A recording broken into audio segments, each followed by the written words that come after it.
Good morning. Rise and freedom. I'm Austin Peterson. You're watching and listening to the Wake Up America show at wakeupAmericaShow.com. We're glad to have you here. Thanks so much for tuning into the program. How's everybody feeling today? Thursdays? It's not a very thirsty Thursday if you're into ladies, but if you're into boys, well, today it's going to be a very thirsty Thursday. We got Mark McCloskey joining us today at 7:30 a.m. Central Time. Austin, why would I be thirsty for Mark McCloskey? Take a look at that screen, baby dolls. Look at that. He's, how old does he say he is? 66 years old. Mark McCloskey, the man. Basically the Incredible Hulk. You wouldn't like Mark McCloskey when he's angry. And he's angry about Hunter Biden dodging questions in a congressional subpoena. We're going to talk about that this morning at 7:30 a.m. Central Time. You don't want to miss it. Ooh, did that make you thirsty?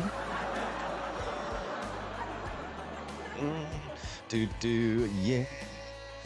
Yes, we're going to have a great show today at 8 a.m. Central Time.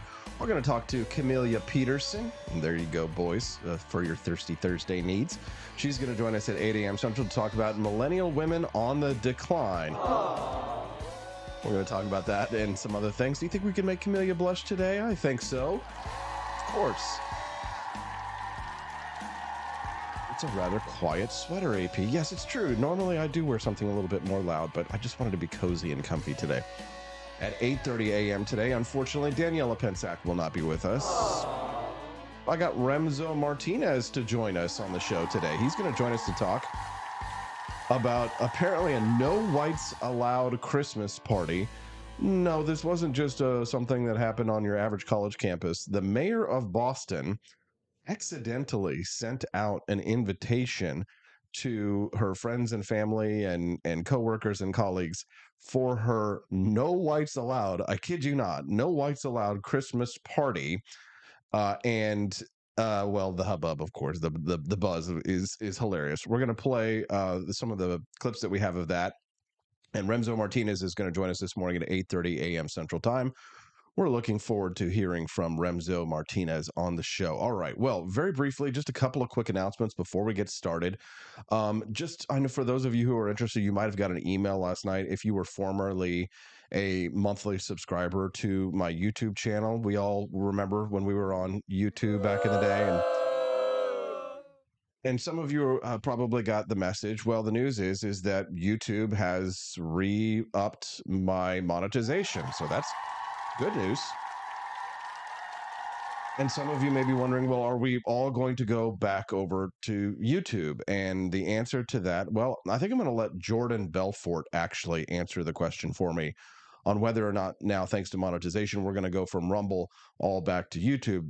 The answer to that, and I gave it some thought, the answer to that I think is best answered by my friend Jordan Belfort from The Wolf of Wall Street. FYI, there will be some harsh language. Take a listen. Here's my answer to whether or not we'll be going.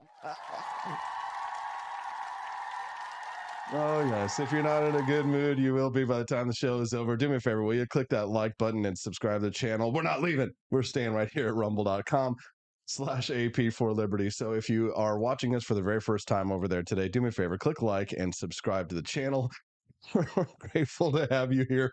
Even warts and all, Rumble, of course, does have some challenges, and I know it's sometimes maybe easier to watch it on YouTube because of skipping or what have you, but we all need to stick with people who stick with us, and Rumble has stuck with us. So let's encourage everybody to watch us over at rumble.com/AP for Liberty. Amen. Levin214 is already weighing in the Hunter Biden stuff. We are going to get there. He says this Hunter Biden stuff is a sham. He'll get off with a slap on the wrist at most. And the left will use it to show they're not biased when they go after Trump. It's possibly true, but why you got to be so black-pilled in the morning? Can't you just, you try and lighten up a little bit, be in a little bit of a good mood? There are some happy things that are happening around the world. It's nice to see all of our friends over here on rumble.com. Do me a favor. I see 126 people watching. I'd love it if by the end of the show today we could get to 126 likes. Do you think it's possible? We got 19 so far. YouTube pulling so I hear you're doing good with your new girlfriend. Exactly. Team Mill 22 is joining us. It looks like the very first time for us today. Good to meet you, Team Mill. We hope we can earn your subscribe to the channel this morning. All right, let's go ahead and move on. I wanted to play with you before we get to the Hunter Biden stuff, and we will get there with our guest at 7:30. I've got some great clips. One, this clip. Did you see the White House posted about their Christmas celebration? And it was all kind of weird. They just can't. For some reason, the Democrats just can't enjoy Christmas for the beauty of what it is. They always have to zhuzh it up in the worst way. Well, anyway, somebody took it and parodied it, of course. So here's the new White House Christmas video, courtesy of your friends from the. Funny stuff. Funny stuff. Well, anyways, before we get on to the Vivek Ramaswamy town hall, I think this little 10-second clip that DeSantis campaign shared of Nikki Haley at an event was pretty funny. You sound really good. You're a strong speaker. Some of your policies I do agree with. You sound like a Democrat sometimes. Sorry about that. Take a listen. Jenny Mitchell. She is an entomologist at Iowa State University from Boone, Iowa. She is a Republican who is currently undecided. Jenny? Thank you. Thanks for being here, and thanks for coming to Iowa so much. We appreciate your visits. So freedom of religion is a part of our Constitution and obviously a huge part of our country. What do you say to those who say that you cannot be our president because your religion is not what our founding fathers based our country on? I would say that I respectfully disagree. And, I want people to understand this about me. I would rather speak the truth and lose an election than to win by playing some political snakes and ladders. I mean, That's a great answer to that question. Give it up to Vivek Ramaswamy. I got that question a lot. Not when I ran for president, because people, when you're a libertarian, they assume you're a little weird. But when I ran for Senate as a Republican, this was the most asked question when I was going around the state of Missouri, and it probably was a major reason why I didn't. If I want win. to map out my political career and really solve for that, I could fake convert. I'm not going to do that. That was my answer. answer. Tell you about my faith. I'm Hindu. Now, I went to. Not that I was Hindu, but that was what I said, was that if I wanted to lie to you, I could fake convert and I could map out my political career, but I've chosen to be honest. But voters, they actually don't appreciate those answers. They want you to fake convert. Well, they want you to convert, but people mostly would prefer that you lie to them rather than be honest. It's sad, but this is true. I mean, one of the reasons I think why Vivek is not doing well is because he is not a Christian and not schools. white. I went to St. Xavier in Cincinnati, and I actually have been on the board of St. X, except for a hiatus to run for president. And I can tell you with confidence that we share the same value set in common. I'll tell you about my faith. My faith teaches me that God puts each of us here for a purpose, that we have a moral duty to realize that purpose, that God works through us in different ways, but we're still equal because God resides in each of us. Now, I had what you would call not a traditional upbringing, but probably a very traditional upbringing. Right? My parents taught me family is the foundation. Marriage is sacred. Divorce isn't some option you just prefer off a menu when things don't go your way. Abstinence before marriage is the way to go. Adultery is wrong. That the good things in life involve a sacrifice. And I love that Vivek is saying this, because I was raised exactly the same way, to believe the same things. And he's Hindu, and I'm an agnostic. But you, the listener, the viewer of the Wake Up America show, we believe the same things. We believe the same things. What's interesting, Rare Camellia, I see over on the Rumble stream. Good morning, Camellia. She's going to join us at 8 a.m. She says they definitely accepted Trump's fake conversion. The interesting thing about that, too, is that, and I think I posted this on Twitter and shared this with you, Camellia, a few weeks ago. Israel Anderson, who I've known for a very long time in the Liberty Movement, posted this video of Donald Trump, who was asked by Frank Luntz if he had ever asked God for forgiveness. And Trump actually said no to that answer, which is fascinating because at least by the standards of the Christian church that I was raised in, which was Southern Baptist evangelical, by the standards of the church that I was raised in, that means that you are not technically a Christian, because at least how I was raised, and you may have been raised in a different tradition, that in our tradition, that asking God for forgiveness was the step that was required in order to have Christ enter your heart. So when Donald Trump said to Frank Luntz, and I could find this video maybe and I'll play it a little bit later, but I'd like to move on to some other substantive topics that Vivek discussed, especially January 6th. But in my religion, we were raised that if you do, you have to ask God for forgiveness for your sins in order to have Christ be enter your heart and for you to enter the kingdom of heaven. So, in a sense, Camellia, when you say he converted, he didn't really convert because if he never asked God for forgiveness, then that means that he's not saved, right? At least according to my religion. And some other Christian traditions have different evaluations for what determines what makes you a Christian. So a lot of people define that differently.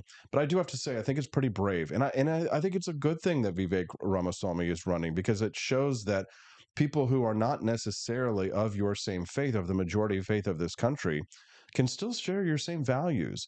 That people like myself, and how I'll raise my kids, is to have the same values that you and I have, to believe in liberty and religious liberty and constitutional freedom, and to believe in family, and to believe in the things that really make America great.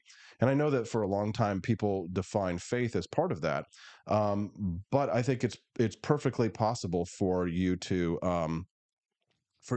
have nearly all of the same values and disagree on the fundamental basis of our religions, and still be people who believe in America and American freedom. So I think that was actually a really good answer there for Vivek. Let's continue it for just a few more seconds, and then we'll move on. Are those foreign values in this country? I know it could look that way at times. You turn on the television, go to the movie theater, your local DEI training at a company, or what they're teaching your kids in schools. That could seem a little unfamiliar. I don't think it's unfamiliar to most of us. I think those are the same Judeo-Christian values that I learned at St. X. When we get to the 10 Commandments, what do they say? There's one true God. Don't take his name in vain. Observe the Sabbath. Respect your parents. Don't kill. Don't lie. Don't cheat. Don't steal. Don't commit adultery. Some Christians would say it doesn't say thou shalt not kill. It means thou shalt not murder. But let's move on. We've got Mark McCloskey coming here in about 14 minutes from now. We're going to talk to him about Hunter Biden, but I do want to make sure that you get to hear some of Vivek's town hall. He was asked about January 6th last night as well. Let me ask you about something that you said at the debate last week. You used the phrase inside job to describe what happened on January 6th. The next day, Capitol rioter Alan Hostetter highlighted your comments at his sentencing. He is going to prison for 11 years. Hostetter threatened members of Congress. He brought a hatchet, knives, pepper spray, stun batons, tactical gear to the U.S. Capitol. Are you concerned that a convicted felon like that is now promoting your comments in court? So here's my concern, Abby, and I want to tell you guys where I'm at. Great question. If you had told me, it's close to 3 years ago that January 6, 2021 happened. If you had told me 3 years ago, back when I was a biotech CEO, not steeped in this world, I was just consuming passive media, but was focused on my world of developing medicines. If you had told me that January 6 was in any way an inside job, the subject of government entrapment, I would have told you that was crazy talk. Fringe conspiracy theory nonsense. I can tell you now, having gone somewhat deep in this, it's not. I mean, the reality is this. We do have a government, first of all, we have to acknowledge, that has lied to us systematically over the last several years about the origin of COVID-19, about the Hunter Biden laptop that we were told was false by 51 CIA experts and otherwise before we now know that it was true. You can go straight down the list, the Trump-Russia disinformation collusion hoax, all of it. Now we come to January 6th. The reality is we know that there were federal law enforcement agents in that field. We don't know how many. I think it's shameful. If I may finish just answering. Well, let me this is really important. I'm going to go ahead and interrupt you here because I know the establishment doesn't approve of this message. I know that there were federal agents. We should be able to talk about this. You're saying that there were federal agents. This is important to talk about. You are saying there were federal agents in the pad on. What are we clapping for here? Yep. There is no evidence that there were federal agents in the crowd on January 6th. So why, before Congress, when pressed on what the number was, they didn't say there were none? They just couldn't say how many there were. So you're saying that that you have not seen any evidence that there were, and so we've seen multiple informants suggesting that there were. We know people were FBI informants who were asked to Is there any evidence? May I just finish this, and you can come back and question me? Well, let me clarify. I know it's very uncomfortable for you. I'm going to clarify my question. I know this is an uncomfortable issue for many people, but we have to do the truth here. I'm going to clarify my question because I want to make sure that you understand what I'm asking. I understand this deeply. What are you clapping for? I was with you 3 years ago. I'm not there now. Where is the evidence? Yes. Where is the evidence that the government had a plot? Let's do this. An inside job. But no, I'm going to tell you what an inside job is, because I'm not violence on January 6th. I'm not going to let you put words in my mouth. I'm going to put my words in my mouth. And I'm going to tell you what I mean by that. Where is the evidence that the government was involved in planning or executing January 6th? So I'm going to give you hard facts. And if I may, Abby, I know this is going to be a little uncomfortable. But we're going to go through this, and you can push back on it after that. And you can push back on that. And let's do this fairly. Why did they suppress footage of now what's been released, 200 hours of footage of shooting rubber bullets into that crowd, shooting tear gas into that crowd? You didn't see that before. You saw what the response was to that. Now you see footage coming out of actually rolling out the red carpet for Capitol Police allowing people in, again, right through the front door. The vast majority of that the footage evidence should have been released before, Abby. Mr. Ramaswamy, the vast majority of the footage shows police officers being overrun and I want to talk about one more by case. violent this is really important. riders. That's I'm going to give you some hard facts. So here's what entrapment is. I'm not cherry picking. If I may finish, Abby. If I may finish, Abby. I'm not cherry picking. Examples. To the contrary. You know who cherry picked? You know who cherry picked? The government. That is what happened. The government cherry picked 12 hours of footage. When there was 200 hours, cherry picking was the government, not me. Release the whole thing. And let me just finish one thing too, because this is super important as a topic. So I think this is a civil libertarian issue of our time. Gretchen Whitmer's kidnapping. I want to be really clear on this, because it's the same issue in the same FBI, same even part of the FBI. 3 people who were in an alleged plot to kidnap Gretchen Whitmer were acquitted at the end of trial because it was entrapment. That is, government agents put them up to do something they otherwise wouldn't have done. They gave them credit cards with spending limits of up to $5,000, encouraged them to buy munitions, plan something they weren't otherwise willing to plan. So much so, and I want people at home to know this, especially CNN viewers to know this, is that one of the jurors went to those defendants and apologized afterwards, gave him a hug, apologized, seeing what the government had put a poor guy up to, who had to go to some Mexican restaurant across the street to get hot water. These people were exploited with credit cards up to $5,000, FBI agents putting them up to a kidnapping plot that we were told was true but was entrapment. Same thing with the Capitol Police, people letting them in freedom. God, the pretty good stuff. See, the President of the United States is going to have to be able to take on that kind of a hostile press. I'm really looking forward to hearing from Mark McCloskey. Speaking of a hostile press, Hunter Biden comes out in public on the attack, says that he's being treated unfairly by Trumpy Republicans. Let's hear from the Trumpiest Republican of all, Mark McCloskey, when we get back on the Wake Up America Show at wakeupAmericaShow.com.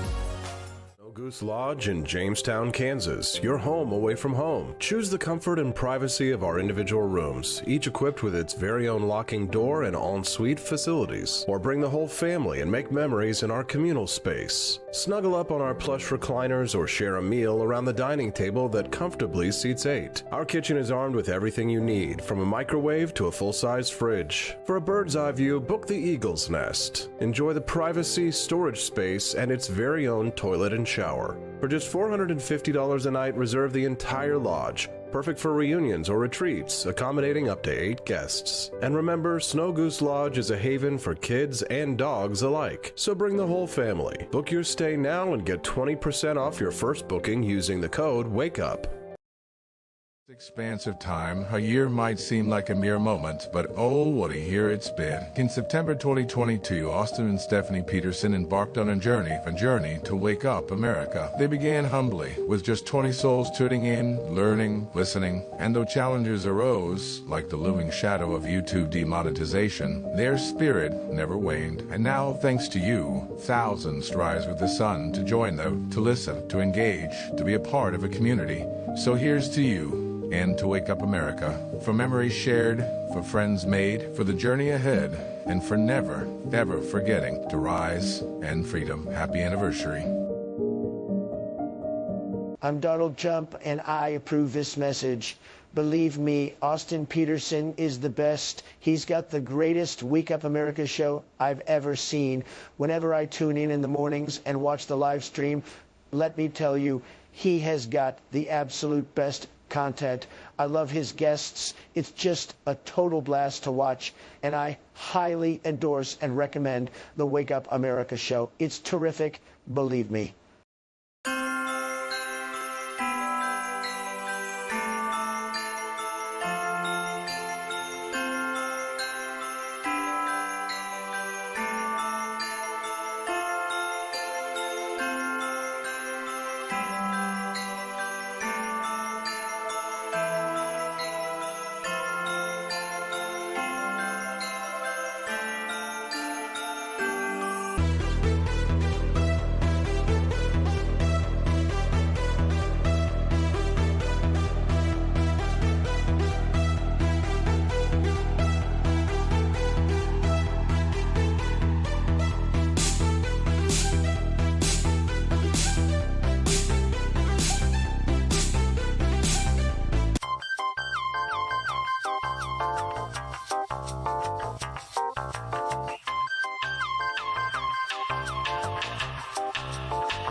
I'm a public defender. I am a public defender. I'm proud to be a public defender. 80% of Americans accused of a crime will get appointed a public defender. Everybody from a speeding ticket to capital murder. For every dollar we spend on public defenders, we spend $3 on prosecutors. Public defenders have to do pretty much everything on their own. Social workers, counselors. Investigating is another piece of it. The average public defender holds 300 cases annually. You never feel like there's enough time. Public defenders have health issues all the time. A lot of people give up and say, I can't do this work anymore. Gideon's Promise trains, mentors, and supports public defenders. There are a lot of people who say that they would not still be public defenders, but for Gideon's Promise. It's fueled me to continue on in this fight. Gideon's Promise has changed the face of public defense. People see us as troublemakers. Good trouble only. We don't make it easy. It should not be easy to take away someone's liberty.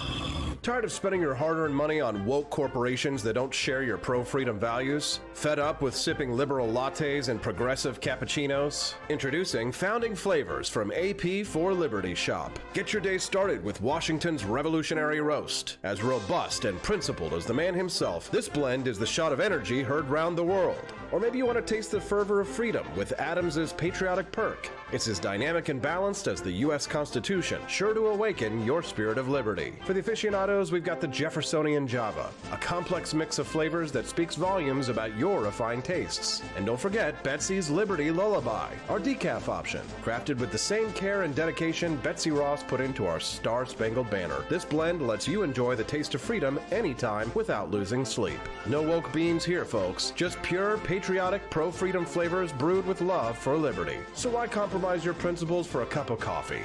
Stand up for your values, perk up your patriotism, and start your day the American way. Get your Founding Flavors at apforlibertyshop.com.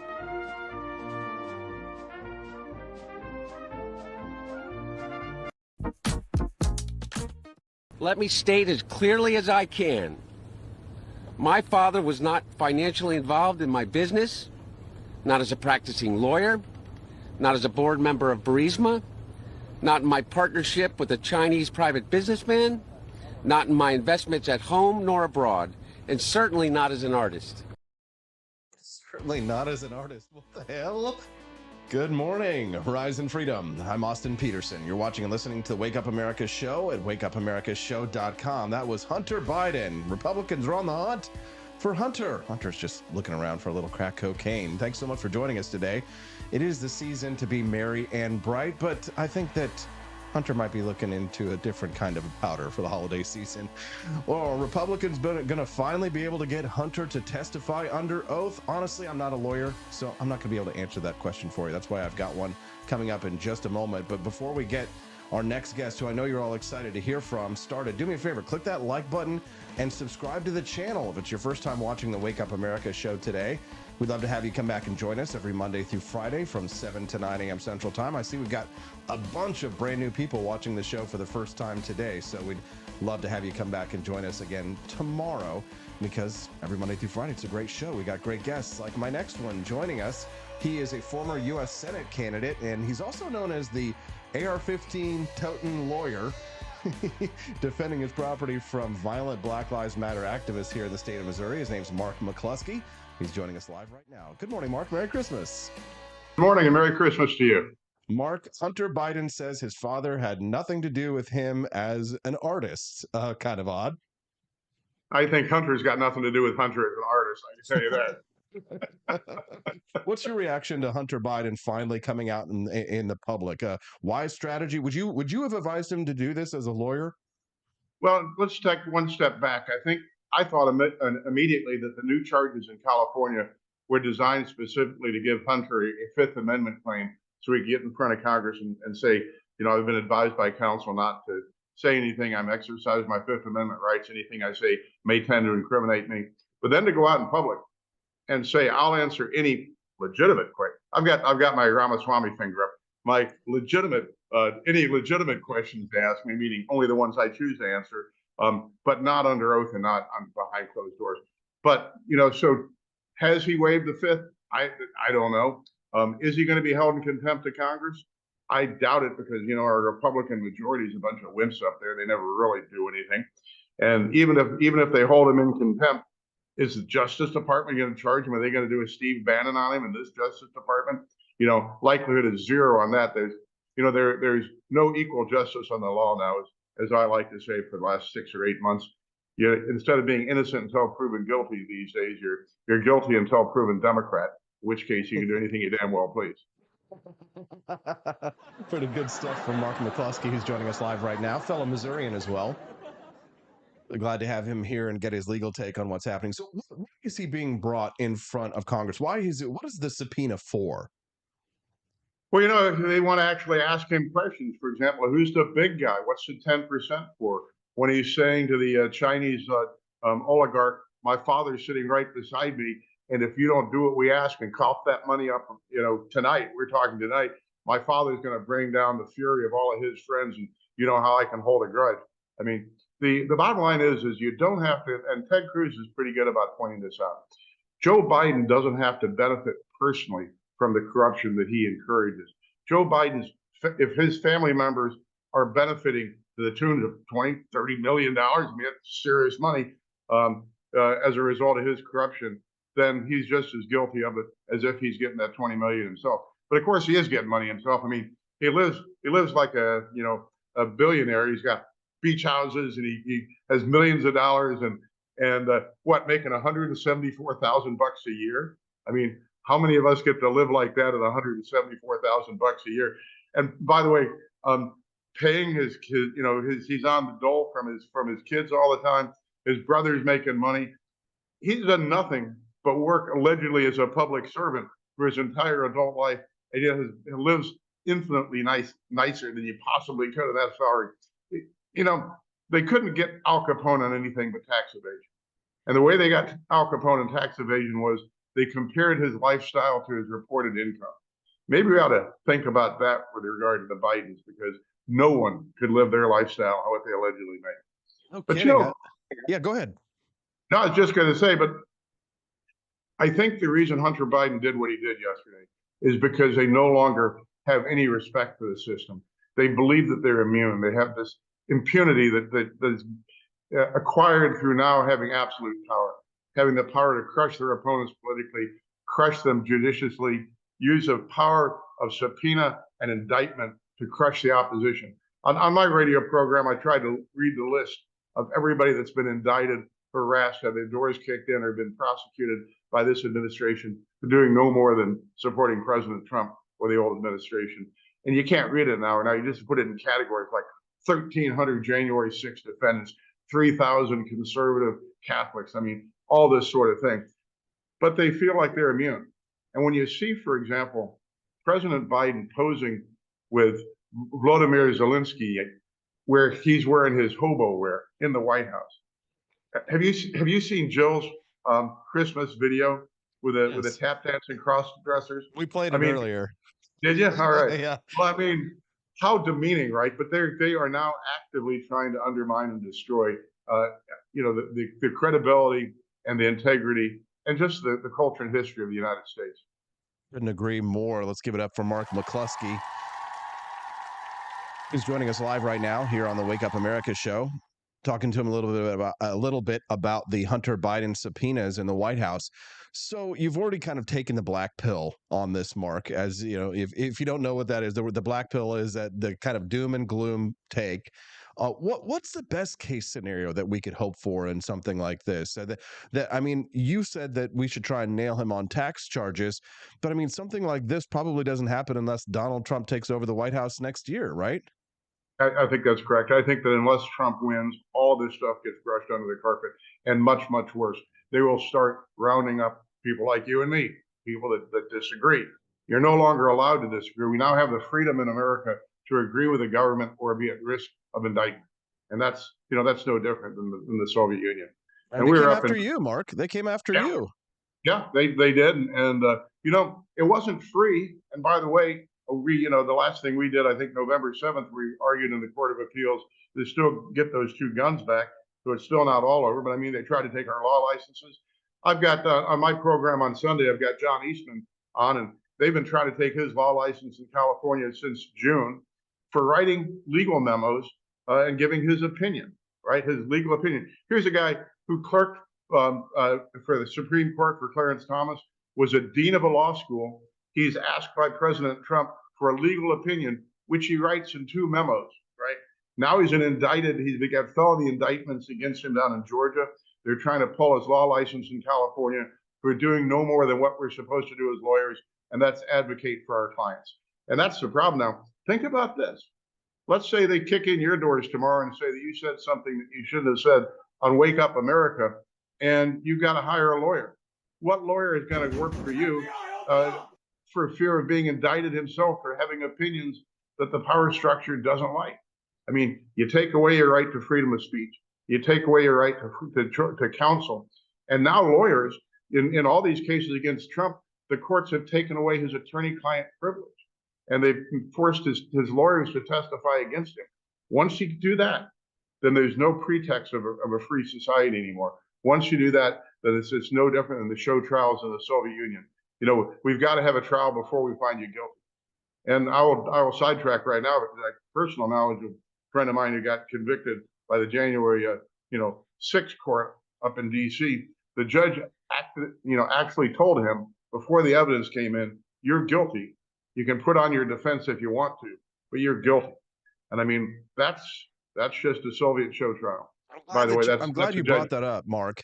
We're getting so many dang good sound bites from you this morning. Andy Opperman noted, "Guilty till proven Democrat." That is a soundbite for the ages. Amen. Good stuff. I'm glad you brought up the January 6th stuff because I was watching the Vivek Ramaswamy town hall on CNN, playing some clips from that right before you came on, and he was getting attacked for his comments about it being an inside job, and maybe we can talk about that, in a little bit later. But do you think that some of these people might be able to get new trials because of all the new evidence that was suppressed by the government that's now coming out? One would hope so. If there's anything like a legitimate Justice Department, one would hope so. But there's not a legitimate Justice Department. These people know. Judge Boasberg up there, that he's on one of the Trump cases. He also the one that sentenced the son of Jeff Zink, Ryan Zink. Jeff's running for Congress out in Arizona. Ryan the jury took 20 minutes to recommend 21 years plus a terrorism enhancement, which would get him another 10 for doing no more than videoing his father outside the Capitol building. No allegation he ever went in, no allegation he ever broke anything or did anything. But what he did do, his unforgivable crime, was he was videoing those agents provocateur, the people that were encouraging people to go up the stairs, encouraging people to break windows. On one of his videos, you can see him where there's somebody breaking windows at the Capitol building. The police arrest him, and you can hear Ryan Zink on the video saying, "They're just doing their job. Let them do it," meaning the cops arresting this guy. But they seized his cameras, they seized his memory cards, and after his trial was over, the defense wanted to get those for the sake of appeal. The government says it's all been destroyed, right? So here's a government that charges you, announces you guilty before they have the trial, and then they destroy the evidence that would exonerate you. I mean, is this the Soviet Union or what? Oh, it certainly is. And if you're just tuning into the Wake Up America show and the numbers have been climbing like crazy, I'm guessing it's because of my current guest, Mark McCloskey, who's joining us right now. Live on the stream, he's a fellow Missourian just like me. I'm your host, Austin Peterson. Thanks for joining us. Do me a favor, click that like button and subscribe to the channel. Come back and join us here on the show every Monday through Friday, where we get excellent guests like my current one, great content, great topics. It's a great way to start your day. So, Mark, is it unfair that Vivek Ramaswamy says inside job? Because CNN was claiming no evidence, no evidence. It looked like there was some evidence of people who were saying things like, "I'm dressed like Antifa so I can go out through the crowd." I don't know if you saw some of those videos, but I'm not saying, when I think inside job, it's like planned and coordinated by the feds. But it could also be that feds were there being agent provocateur. Do you see evidence of that? Yeah, and it's just like when during the election fraud hearings, everybody would say, all the media would say, there's no evidence of election fraud. There's no evidence of election fraud. We've never had a better election in the history of the country. Well, I'm a lawyer. You provide affidavits as evidence all the time. You win lots of cases based on affidavits and summary judgment. 4,000 affidavits attesting to election fraud, and the media says no evidence. Just like January 6th, I have no doubt whatsoever that the federal government was infiltrating that crowd, that they were encouraging the violence, that but then you see what all the evidence is suppressed for all these folks that have already gone to trial, already rotting away in jail. People rotting away in jail that have never gone to trial yet for crimes of what? Trespass, parading without a license, being on the Capitol grounds. And I'll just do my own right now. Out of the 350 to 500 people that broke down my gate, stormed my house, threatened to kill me, rape and murder my wife, burn down my house, burn down my office building, even kill my dog. Not one of those people has done a day in jail. And there are hundreds, now thousands of people that have been arrested by the FBI for just being in the Capitol grounds, just being in the Capitol that day. And I had Suni Darate, Enrique Tarrio's mom, on the program. And one of the things that he got convicted of was destruction of government property for breaking one of those bicycle barriers. Enrique was in Baltimore. I mean, he must have awful gosh darn long hands, right? They don't care about the facts. You're guilty. Absolutely wild. I'm speaking to Mark McCloskey right now of McCloskey USA. You might know him as the gun-toting lawyer here in the state of Missouri who defended his property with his wife, Patricia, against violent Black Lives Matter activists who broke onto their private property, and he was persecuted by the government for it. You were persecuted by a George Soros funded prosecutor there in St. Louis. That prosecutor has now stepped down. Have things improved there when it comes to the implementation of the law with the new prosecutor? Well, the new prosecutor, well, first of all, he's a Democrat, but of course the governor couldn't appoint a Republican in the city of St. Louis. That having anything like a Republican, we've had a one-party rule in the city of St. Louis since 1949. If the governor had the guts to appoint a Republican as a circuit attorney, there'd be all hell breaking loose. But the new circuit attorney is bragging that he's prosecuted 45% more cases than the Soros-funded prosecutor Kim Gardner before him. That's like saying I put 1.5 drops of water in the ocean instead of one. I mean, the crime in St. Louis is ridiculous. The backlog of felony cases is in the thousands, and it is a war zone out there. And you're not going to fix that by prosecuting 45% more cases than a person that prosecuted none. Oh, good point there, Mark. Let's move on to politics here for a few minutes while we still got you, Mark. I'm curious your thoughts about next year's election. There is a lot of concern about election integrity next year, and I'm curious what your thoughts are. Do you think Donald Trump can get a fair election? Donald Trump, I do not believe, can get a fair election, but Donald Trump can get elected if we get enough people out there to overcome the fraud. The bottom line is that the uniparty, the swamp, this is a once in a lifetime live or die situation for them. They think the reelection of Donald Trump may seriously damage their decades or century long campaign to create this single world socialist government, this great reset. They cannot allow that to happen. If you saw Alex Jones' interview with Tucker, he was talking about how he doesn't think either Biden or Trump will live to see Election Day. And Tucker, of course, was saying to Trump when he had Donald Trump on his program, they've tried everything else to destroy you, and everything just makes you stronger. Isn't the only thing they've got left is assassination. And I'm concerned about that. But if not, I mean, if he's there, I mean, we're full disclosure, my wife and I are part of the Trump campaign. We were last time, we will be this time, or already are. And if he gets reelected, what he needs to do is just absolutely clean house, fire everybody in the Justice Department, everybody in the FBI, everybody in federal bureaucracy, and just start over. If he had one misstep as president the last time, it was underestimating how vicious the snake pit is, how vicious these people are, and how much even people in allegedly his own party will work to destroy him if he actually achieves real change. Because the last thing they want is real change, because it'll affect the change in their pockets. Completely agree. Hey, Mark, I've been super impressed with our newest Senator Eric Schmidt and his performance in Washington, D.C. It's been exciting to see him get out there and be tough on the issues. He also manages to not only fight for the things that we believe in, but he's also actually conservative, which is rare, because you'll see a lot of times that, and I know that, we dwell in the populist circles, that sometimes you'll get these populists who will be, I hate to call him out, but Senator Josh Hawley spent more money than Bernie Sanders in regards to his votes. So it's nice to see Eric Schmidt going out there and not only talking the talk, but walking the walk. Now, this may seem like it's out of left field, but I'm just curious about how you would answer a question like this, because Senator Eric Schmidt was talking about who the worst president of all time was. So if you couldn't say Joe Biden, who would you say would be the worst president in U.S. history, and why, Mark? Oh gosh, I can't go U.S. history, but I can go in the last 67 years, which is my lifetime. Okay. And if I can't go Joe Biden, because I don't think he is president. And I'll say this, if I've got the time, why is it the most burning question in the history of the world right now? Who's actually running our government? Because here you've got the president of the United States, the man who's supposed to be the leader of the free world and the most powerful man in the world. He obviously is an incompetent old fool. Somebody other than the president is actually running the White House, and we don't know who. And how come that's not the number one story every day? Who the hell's in charge of this country? Let's say I can't talk about the old senile poop as being the worst president of all time. I have to go Jimmy Carter, right? During the Carter administration, virtually all of South America, virtually all of Africa came under Soviet influence. The nations that were formerly our allies all became Soviet stooges.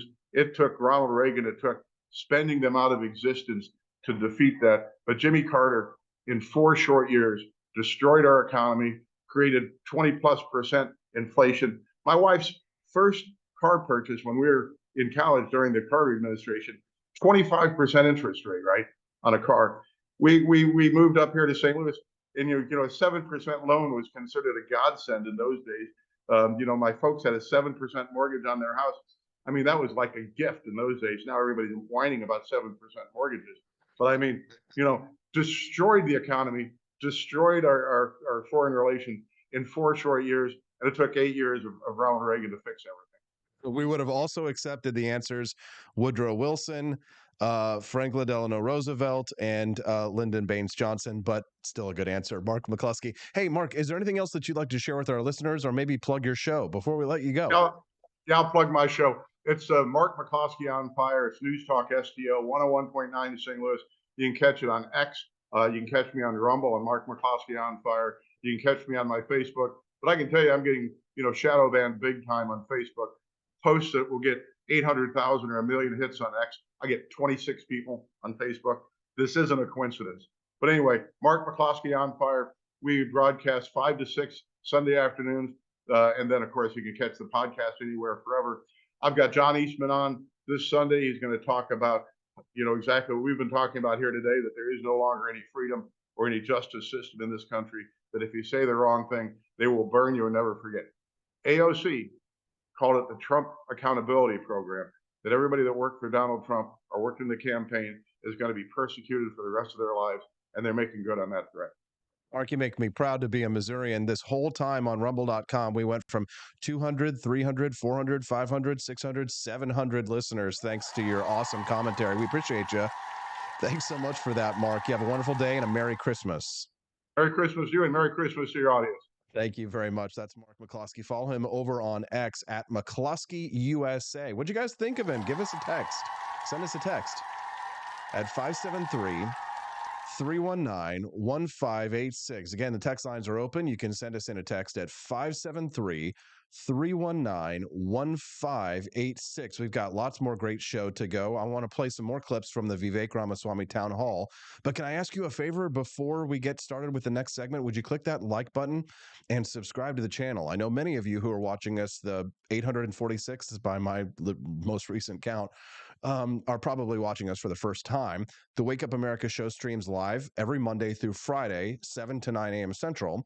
So if it's your first time here and you like us, click subscribe to the channel and come back and join us every Monday through Friday, 7 to 9 Central. Also, don't forget, you can text us anytime, night or day, at 573-319-1586. So the text lines are always open, 573-319-1586. One listener who was texting in was asking about the question about what scares me is how many people feel the need for our representatives to be Christian. This push for a theocracy is nuts. They were responding to a clip that I played of Vivek Ramaswamy earlier, answering whether or not he could be president since he is a Hindu and not a Christian. We can get to that in just a moment. But very briefly, can I interest you in a box of coffee, our lovely Founding Flavors coffee, as you can see over there. We only have one that we still put in the old bags, but that's because it's going to go away next week. So I know you guys will be sad to hear. That's why you should probably grab a bag before you go today. ap4libertyshop.com is the website. If you head over to ap4libertyshop.com, you can see it over there. We've got our delicious Martha's Mint coffee. My dad just texted in and said Mark was good. Thanks, Dad. Love you, Pops. Oh, God, it smells so good. I'm sitting here. I can smell the mint coming out of the bag of coffee. Founding Flavors coffee is exclusively available at ap4libertyshop.com. It is a premium, ultra premium coffee. This is for coffee lovers. If you are a person who loves coffee and have really discerning tastes and you don't like the big corporations because they take your money and they use it to fund abortions, you know what I'm talking about right there, right? I won't say their name. Then buy your coffee from people who don't hate you at ap4libertyshop.com. And if you love the coffee and you've already tried it, perhaps consider a subscription because you can have it delivered either every 2 weeks, 1 month, 2 months, 3 months, what have you. You can sign up for a month subscription if you like every month. And a lot of people do it. They really enjoy it. So go to ap4libertyshop.com and try a bag. Remember, you do get a discount if you buy more than one bag. But just go over to ap4libertyshop.com now and just browse around, take a look and see what we have because we got a lot more than coffee. And we also sold our very first custom metal sign last night. We were excited. My wife and I, who run this business together, just added customized metal signs to our website, and we sold our very first one last night. So we were really excited about that because we're hoping to really expand into that business. But coffee, custom metal, patriotic signs, and all kinds of goodies over at ap4libertyshop.com. All right, let's head back over to our friend Vivek Ramaswamy, who was asked the question at the town hall about his age. These were questions that I got when I ran for president, so I really appreciate that he's getting the same ones, and I love his answers because they're basically the same things that I said too, which is another reason why I like Vivek so much. Merry Take Christmas a listen. From Iowa. Thank you. And thank you for really adding some important conversations to the campaign. So some local commentators refer to you as maybe the younger Trump, not a politician, which would place you running in the same lane as President Trump for getting votes. So other than being younger, how would you differentiate yourself from President Trump? So look, I appreciate that question, and I get it frequently these days on the campaign trail. It's not just being younger. I think we are reaching a new generation of voters in this country. We've been to most of the college campuses across this state, and I don't think that's something the Republican Party has done a great job of. There's a reason why these revolutions, these revivals, are often led by the next generation. Thomas Jefferson was 33 years old when he wrote the Declaration of Independence. I'm an old man by comparison, actually, to Thomas Jefferson. And I will say this. Yeah. It's going to take a president who, yes, comes from the outside. is a businessman. I believe it's going to take an outsider with sharp elbows at times to come take on the federal bureaucracy, to shut down agencies that need to be shut down, to implement that 75% headcount reduction I want to see in the federal bureaucracy. But it's also going to take a president who has a deep first personal understanding of the law and the Constitution. And those two things don't usually go together. I've actually hired many people in my career over the many companies that I've started. And those two skills, you might have the academic law professor types over here, you might have the business types that are going to get something done. That's what gives me my sense of purpose in this race. And I think I'm the only person in this race who brings both of those attributes, an understanding and a commitment to the Constitution, but combine that with being an outsider who can actually get things done. And I think that's going to take the combination that actually takes to revive this economy and revive our constitutional republic. Good answer. Good answer. I liked it. What do you guys think? I mean, Vivek continues to impress. I really hope that On Donald July Trump 4th, finds a place for him. I've got another clip for you here I think you're going to like related to that. Take a listen to this. Anybody On July 4th, blast from the past? 1776, Thomas Jefferson was 33 years old. James Madison was 25 years old. The Marquis de Lafayette was 18, and Alexander Hamilton was 18. It was young men that founded this country, and young people will restore it.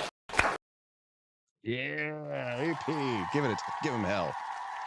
That was me when I ran for president in 2016. Of course, a lot of people asked that question about my age. We're going to speak to Camelia Peterson here in about 6 or 7 minutes. Looking forward to hearing from her on the news of the day. I liked this question that Vivek Ramaswamy about what he said about a lesson that his parents taught him. Take a listen to this. We have here Riley Miller. He's a law student at Drake University and a clerk in the Marion County Attorney's Office. He's a Republican who is currently undecided. Riley? Thank you. On the debate stage, you have somewhat abandoned the tact and diplomacy that I would look for in a president. I'm all for keeping it real and dogging the establishment, but there's a gravitas and that I look for in those who represent our country. How do you see the balance between keeping it, being authentic, and maintaining that presidential demeanor? I appreciate the question. I think it's very candid. This is what I love about Iowa. I get tougher questions from you guys than I do from the media. That's good. It's why we're here. So I appreciate that. Look, here's the standard I use for holding myself to or holding any president to. I want us to be able to look our kids in the eye and tell them that I want you to grow up and be like him. It's been a long time since we've held our presidents to that standard. That's the standard I want you to hold me to. That's a high standard.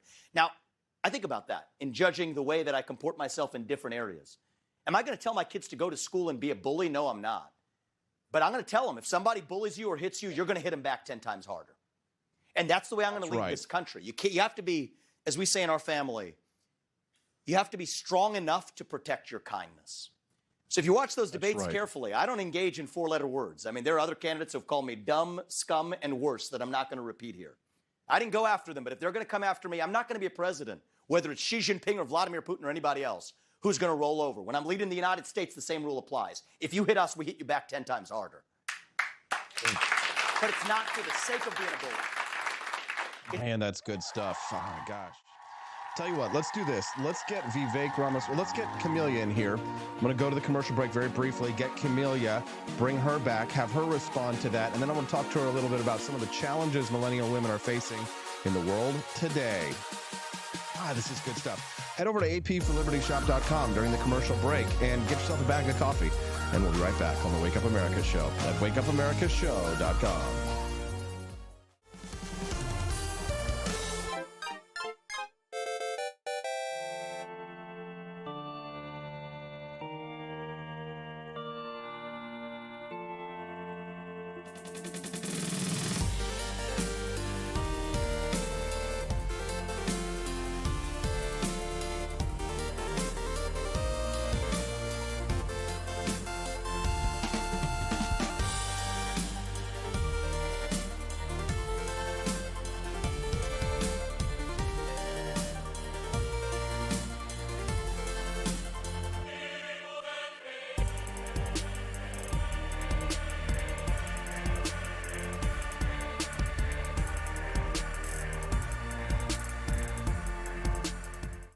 It was 1946. A battle was fought, not overseas, but right here on American soil. The Battle of Athens, an intense struggle against election fraud and for the rights promised by our founding fathers. Driven by the Second Amendment, ordinary citizens stood tall and fought back. Help us expose this momentous battle of integrity and bravery. Your support can make a difference. Visit givesendgo.com/bleedamerican and pledge your support, because we believe in the power of truth, the strength of unity, and the spirit of we the people. Let us not forget, we bleed American.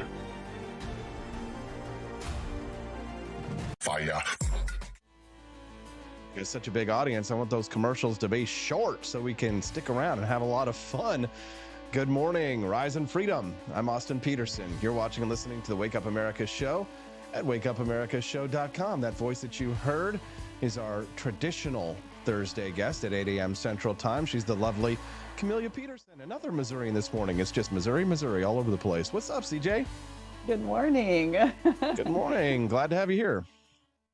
I am happy to be here. I was just listening to that clip from Ramaswamy, and I've never heard it put quite like that before. And I was writing that quote down because I enjoyed it so much when he said, you have to be strong enough to protect your kindness.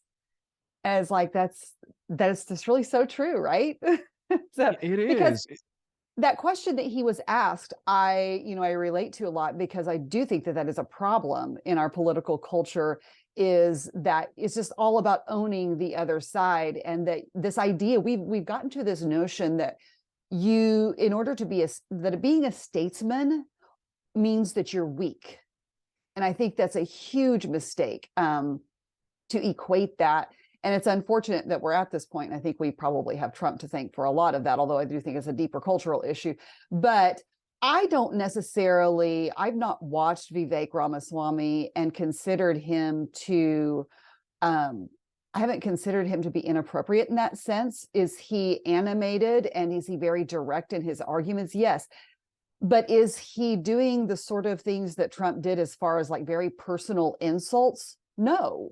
So I actually think that he has walked that line fairly well, because people want to hear you speak passionately about the things that are wrong with this country, and to point out the things that are being done by the mainstream media and the left, and the ways that people are struggling. So I think that's why he resonates with so many people. But I really appreciated that quote. I think that's definitely true. For sure. If I were to nitpick one of the things that you said, I would say I think Trump is actually more of a symptom rather than the actual disease. I agree with that. Yeah, I do agree with that. I think that he is, our politicians honestly are a reflection of our culture, because they respond to what people respond to. I completely agree. So Vivek Ramaswamy says we need to be strong enough to protect our kindness. This is an interesting thing to say, especially in light of the debate and discussion that we've been having in the liberty movement about foreign policy over the last few months, right? I bring this back to this question of how we can have a foreign policy that operates within constitutional guidelines, that is America first, but also does not lead America down the path towards isolationism or towards being so weak that we're unable to protect our assets and protect our people around the world. There's as many foreign policy views as there are people on this planet, Camelia. But to some extent, in order for us to be able to protect that which is good in our lives, it reminds me of that old George Washington quote, which was, bastardized from the Latin, sivi pacem para bellum, right? If you want peace, prepare for war. There is a strength that we have. It also reminds me of that Jordan Peterson quote, where he says that good men are not men who are incapable of violence. Good men are men who have monsters inside them that they can unleash, but they choose not to. Isn't that true? Sure. It's like having insurance, right? You hope for the best, but you plan for the worst. And so you are prepared, and we should do that, in terms of, our safety and our protection as well. So yeah, it is something that we do in all aspects of our life. It's like anything else. Sometimes some people take it to extremes. For sure, for sure. What did you think of Vivek's answer to the question about him not being religious? I thought I also liked that very much. I think I had commented in the chat that one of the things, I think people do, this is so unfortunate. It's really what turned me off, honestly, in the 2016 elections was people were almost demanding that the candidates align with their faith. And so, Donald Trump did not do that at the time. And so, and it's not that. And so they basically converted him. I mean, if we're looking at it objectively, that's what disgusted me, because I was like, they found every reason that they could come up with from a spiritual angle to excuse his behavior. And you know what, looking back and even looking, you brought it up now where Trump's flat out said he's never asked for forgiveness. There have been other instances just, in this year where people have asked him, like, how has your faith, shaped what you've been doing? And he really, to be fair to him, never gives a direct answer to that, where he, confirms that he abides by this faith and has this religious component to his life. He basically does a word salad that walks all around it and doesn't really answer the question. But that, I think partially that's to his credit. But I think what's disappointing is that people want so bad to put him in that box that they're ready to make it a lie about him, essentially. It's very interesting. And I like that Vivek Ramaswamy is so open about his faith. I feel as if what he says is very genuine when he talks about what he believes there. But it's unfortunately, people do demand that you completely agree with their faith. And I you saw that when I ran for Senate here in the state of Missouri, probably at events and things like that. So we're just not there. We're just not there yet. But go ahead. Right. I think it's this idea that, we've talked about this before, where we want to project what we want onto our politicians and onto our leaders, because that's, those are the things we want to see. So we put those things on them, whether they've said that that's who they are or not. For sure. I want to say thank you to rumble.com for featuring us on the front page today. We're always grateful for that. My wife and I, Steffi, our little small business has just been fundamentally transformed thanks to the features for Rumble, for putting us on the front page and for introducing us to such a large audience. We're very grateful to them. Would you do us a favor and help us to really maximize that impact by clicking like and subscribing to the channel here at rumble.com/AP for Liberty? You get great guests like the ones that we've been talking to this morning, Mark McCloskey earlier, and now Camelia Peterson. Camelia is a good friend of the show, and she joins us every Tuesday and Thursday at 8 a.m. Central Time. So if you like Camelia's POV, then make sure you come back and join us at this regular time, because we're good friends. We're both Petersons, but we're not related. We spell it differently. Camelia, I'd like to move on to the topic that I sent to you last night, which is the question of the health of millennial women. Health, safety, and wellness. This is the story from CNN, which going to raise my eyebrows, of course, makes me a little bit makes it sus, right? Talks about indigenous women. But then I see that it is something that could apply to many women of your and my generation. It says millennial women are facing the first decline in well-being since the silent generation, according to this new report. What is this report saying? So this is talking about how that there have been declines, over the last several generations in this age range, in terms of, well, it rose for quite a while on all these metrics as far as like healthcare and education, things like that. It rose for quite a bit, and then certain things like healthcare, suicide, infant mortality, maternal mortality, that in this millennial generation started to decline. Now, they sort of make some assumptions about why that might be, and predictably, gender pay gap is in there somewhere. I mean, I think, and I don't think that there is a particular answer for any of these things. The interesting thing, though, that jumped out to me when I kind of followed through a link where they linked to this report, is that even though there are now these declines on healthcare and other issues, the thing that has increased is that the share of women with at least a bachelor's degree has increased with 43% of young millennial women completing an education, compared to 28% of their Gen X peers. And so to me, what I guess my conclusions when I looked at all of this is that I almost wonder if this doesn't have more to do with the expectations that we have set up with feminism for women in that age range. In that, and I think there's a lot of factors at play here, including government regulation. But one aspect of this, I think, is that we have set up this expectation for women that they are owed success, and that they will go get that degree, get your 4-year degree. We don't care if you know what it's going to be, and you can change your degree, 5 times, but as long as you get that degree, you will be successful. And then they get out and they realize that that's not the case, and that's not actually everything that brings them happiness. And so I do think that affects mental health in a lot of ways. And yeah, it's just unrealistic expectations. On a promising note, maybe for Gen Z, there is hope yet, because there is a movement away from this idea that you have to go to college, you have to have a degree. In that, I mean, I tell my girls, there is no point in pouring your money into college if you don't know what you want to do and you don't know what you need to do it, because there are so many career paths right now that don't necessarily require a college degree. So why are you going to go and invest your valuable time and even more valuable money for something that you may not ever need? And so I'm glad to see that we are trending in that direction. So yeah, go get your college education for the fields that need that, but don't get it just to get it. Yeah, we've been kind of pushing women, especially into degrees like STEM, which obviously are useful degrees. That's if you're going to go get a degree, science, technology, engineering, mathematics, these are the things that we need.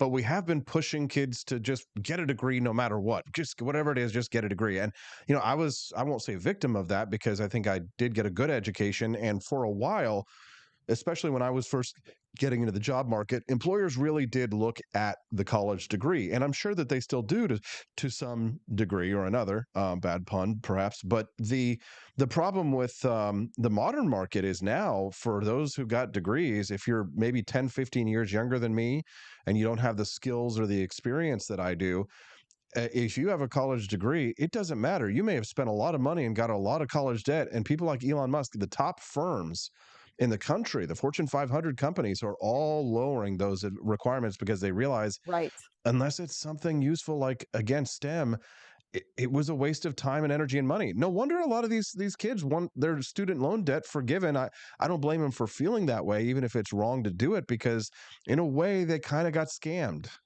Well, and even in the STEM field. So my older daughter, Anna Rosa, was just talking to me about this the other day, because she's been looking, she's just been working since she graduated. She would like to start looking at doing something else. And she's kind of searching for where her niche is.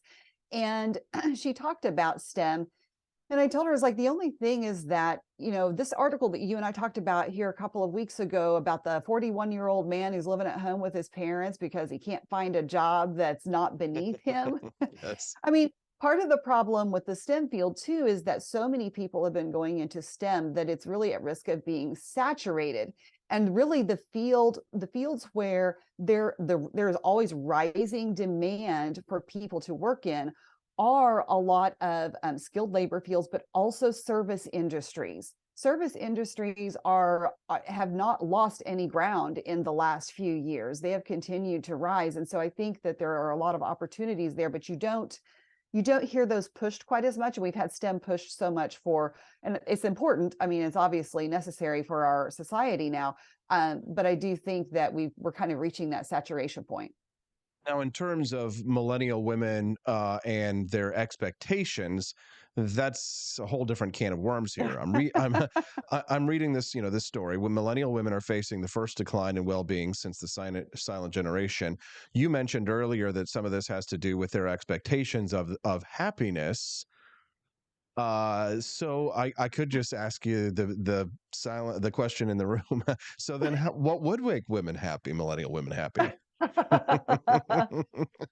Well, I do think that it's been a mistake, and I honestly don't know why this is, but I know I work hard to change this in my daughters, but it's this idea, and I think you manage their expectations. Well, yes, we certainly try to do that. But it's this idea that other people make you happy. And I do think that that's because women naturally tend to be more service oriented and people pleasers, and that's our natural tendencies to be caretakers. And so, you know, there is this idea that other people will make you happy, and if women cannot understand that, you know, if you rely on other people to make you happy, in the end, that will not work out. That's, I think, probably a large part of the reason for the failure rate in marriages as well. But It's pretty another high 'cause, topic. well, for sure. But I mean, what was it? Was it 60 or 70% of marriages are initiated by the woman? Is that the statistic that we've been batting around as of late? I mean, it goes to show women are very Something unhappy. like that. Women are not happy, and it's, I mean, obviously pleasing women is like the great secret of the universe. Obviously, anybody who cracks that code is going to be there. But if anything, it's difficult to explain to someone, especially like, let's say you're in politics, but like, you know, it's the pursuit of happiness, right? So this isn't just something with women, right? Yes. It's the people always think that their happiness has to come from some external factor. Right.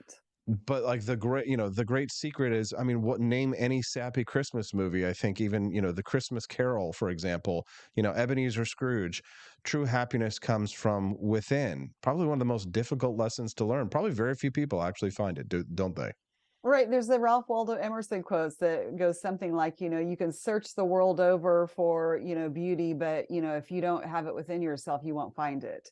And the thing is that it is, in some ways, I think this is a cultural issue for us in terms of the American dream and American exceptionalism. And we are in a decadent society where people have gotten so comfortable and so used to, you know, what is very much a wealthy lifestyle by worldwide standards, even for the poorest among us. And there's this, you said that the pursuit of happiness, I think so many people have come to think that that's actually a guarantee of happiness, that, you know, this is one of our rights, is that, you know, you are owed it to be happy, not just to have the freedom to pursue that happiness. For sure. I love it. If you're just tuning into the Wake Up America show, I'm speaking to Camellia Peterson. I'm Austin Peterson, the host of the show, and we are not related, despite both being Petersons. We spell it differently. Do us a favor, will you click like and subscribe to the channel? We'd love to have you come back and join us here every Monday through Friday. The Wake Up America show streams live. We're glad to have you. Looks like I get the stamp of approval. My lovely wife, Stephanie, is over on the stream this morning. She says, Austin pleases me. I like that. Of course, you could take that a couple of different ways. Camellia, is there anything else that you'd like to share with our listeners this morning before we let you go today? Well, one little thing about this article that talks about, you know, the decline in various things for millennial women. I do think that bringing this kind of back away from women's expectations, but also back to the government, because the government is always the problem. Am I right? You know, they talked about the decline in healthcare and in rural areas, and that is real. But there are some very real reasons for that, including government regulation. And specifically, if you're not familiar with this, I'm going to get a little policy wonky here. Go look up whether or not your state has certificate of need laws. They're getting rid of this all over the country because it stifles the free market approach to healthcare, and it actually prevents the expansion of healthcare services in rural areas. So, you know, we're working in Missouri on getting rid of that here, and there are other states who have been getting rid of it. But that is something that needs to go. But it's one of those like really nerdy, niche, you know, things that nobody really thinks about or knows about. But it's important when you talk about issues like this. For sure. That's My dad's texting this morning, says he really enjoys it. He looks forward to the next time we can get out on the river together, Camellia. Thank you very much. It is a little bit cold out there, but we are looking forward to next summer and all the fun and hijinks that we have as members of the Cantina crew, we call ourselves here on the Wake Up America show. Follow her at Rare Camellia on Twitter/X.com. Camellia, have a wonderful day. Merry Christmas. See you next week. Have a great day, everyone. Have a good one. That's Camellia Peterson. What do you guys think of CJ? She's a regular guest on the show. I know many of you, it's your first time watching. Camelia joins the show every Tuesday and Thursday at 8 a.m. Central Time. We get to hear her topics, her news reports on. We talk about politics, and we also talk about life and culture and relationships and gender wars and fun stuff like that. CC23, I think it's the first time that I've seen her, man or woman, says women don't do enough for themselves. They don't follow their instincts enough, and they have not learned to love themselves. So many women care too much about what others think and say about them. I wonder what you think about CC's comment. Do you agree or disagree? Remember, you can text the show anytime, night or day, at 573-319-1586. That's 573-319-1586. CC is a woman. Okay, good to know. Love to see it. How dare you? She's like, how dare you? Glad to have you here, Cece. I hope that we can earn your like and subscribe, and you'll come back and join us on the show.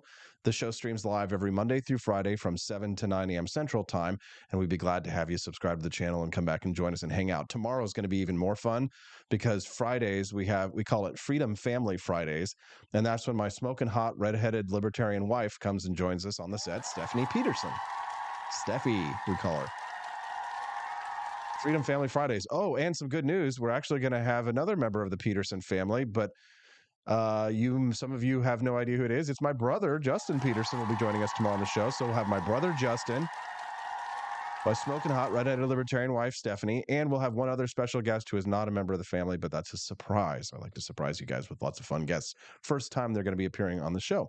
Excited to hear from them. Okay, so I saw this trailer for a movie, and we are going to hear from Remzo Martinez. We got one more guest to go on the show. He's going to be coming up in about 10 minutes. But I saw this trailer for a movie just this morning. My buddy Bob Murphy shared it, and I was kind of excited to see it. It's a movie called Civil War, and it's literally about a civil war in the United States. So I think many of us are definitely the target audience for something like this. But the trailer for it actually looks pretty awesome, not going to lie. Kind of want to watch it. You know what? Here's the trailer. Let's watch it together and react. 19 states have seceded. The United States Army ramps up activity. The White House issued warnings to the Western forces as well as the Florida Alliance. The three-term president assures the uprising Florida Alliance, I'm in. will be dealt with swiftly. Let me know if you want to try anything on. What about the Missouri Rebellion? Like a pretty huge civil war going on all across America. We just try to stay out. With what we see on the news, seems like it's for the best.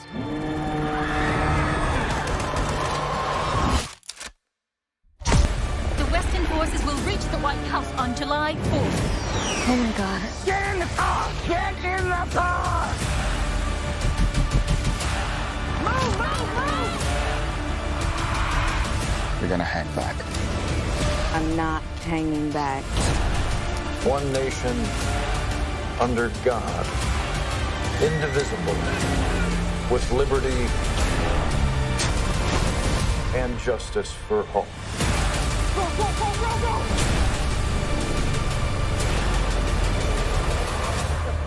go! God bless America. Civil War. Okay. Not gonna lie, but that looks kind of based. What is this? Some kind of libertarian, like, revenge porn fantasy kind of thing? I'm just like, I know that the Democrats who are seeing the trailer for that are like, but they probably are looking forward to Ron Swanson winning. They'll be. This is an A24 film, says Matt Unruh. I don't know what A24 is. Maybe somebody fill me in. I feel like Joe Biden at this moment. I'm deer in headlights. Who's America A24? is a nation that can be defined in a single word. I was going to excuse me. Hear that? Hear that? I think Ron Swanson would probably make a better president of the United States over Joe Biden will. But you know what? The Wake Up America show is kicking ass and taking names today with over 700 people watching us live. Thank you. Thank you to Rumble.com. I can't say thank you enough. We're so grateful for all the support that we've been getting from them. And many of you know that the Wake Up America show is a small two-person operation.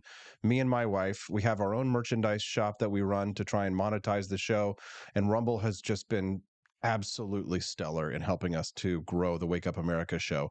If you haven't heard yet already, the Wake Up America show does have our merchandise website that I'd like to introduce to you. Please do bookmark it and check it out. If you can't do multitask and do two things at once, then check it out after the program. The Wake Up America show is brought to you in part by the AP for Liberty Shop website. We've got a lot of really cool products. As you can see, one of our more popular items is our Ooh Government shirt that you can get exclusively at apforlibertyshop.com. We've got some awesome handbags as well as our great coffee line. You can get our slick Ooh Government shirts over at apforlibertyshop.com. If it's the first time that you're at apforlibertyshop.com, you're going to see a pop-up. If you give your email address, then it'll send you back a 15% off coupon off your very first purchase. So you can get the Ooh Government shirt over at apforlibertyshop.com with a 15% discount. And I'd really like to highly recommend that for those of you who haven't browsed the shop before, or maybe if you have already, that you do me a favor and you check out our custom metal signs. We sold our God Bless America sign just last night, which is really cool. And they're all right now 27% off. So check that out, apforlibertyshop.com. And one more favor can I ask of you guys? I know I ask a lot, but this is just one small thing, and it's totally free. If you do visit apforlibertyshop.com, will you please go to the newsletter, subscribe, and just drop your email address up there? I would really appreciate it. That, as you can see, Thomas Jefferson is saying over there with his laptop, "For I have sworn on the altar of God eternal hostility against boring emails that will go to my spam folder," quoted by Thomas Jefferson. Probably. Yes, there, Thomas Jefferson, probably. Okay, so the mayor of Boston has a whites not allowed Christmas party. Yes, the mayor of Boston, no whites allowed Christmas party. Let's talk about that with Remzo Martinez, not a white guy, when we get back on the Wake Up America show at wakeupAmericaShow.com. The Cantina crew, this is Elon Musk, the CEO of Twitter. And I just want to say thank you for watching the Wake Up America show. I've decided that Austin Peterson will be the new CEO of Twitter.com, effective immediately. First thing to do, though, is I've got to go and blast off into space.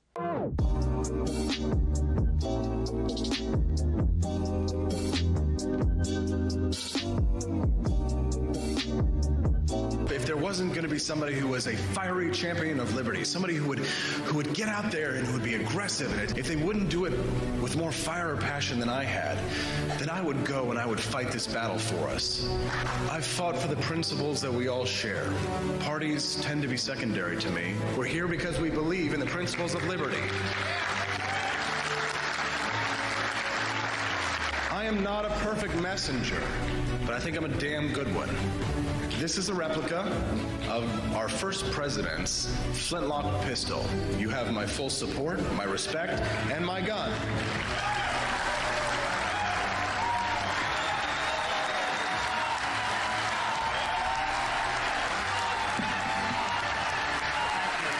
I think that at the heart of my philosophy is much more libertarianism than well, that's the fashionable word these days, I guess. A conservative is no longer just that. He's a libertarian and always has been.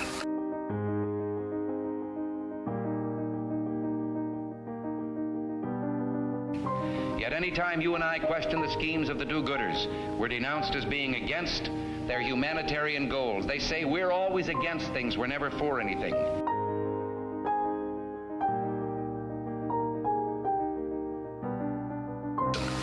What is fascism? Fascism is private ownership, private enterprise, but total government control and regulation.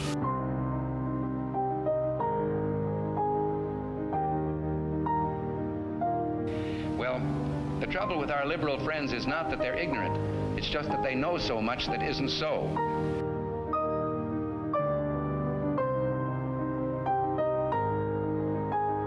If we lose freedom here, there's no place to escape to. This is the last stand on earth.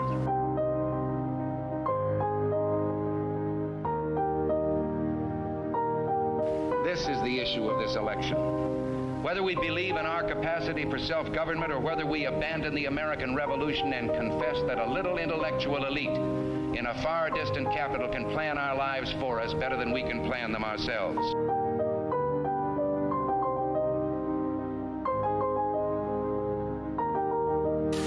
conservative, so-called, is the one that says less government. Get off my back, get out of my pocket, and let me have more control of my own destiny.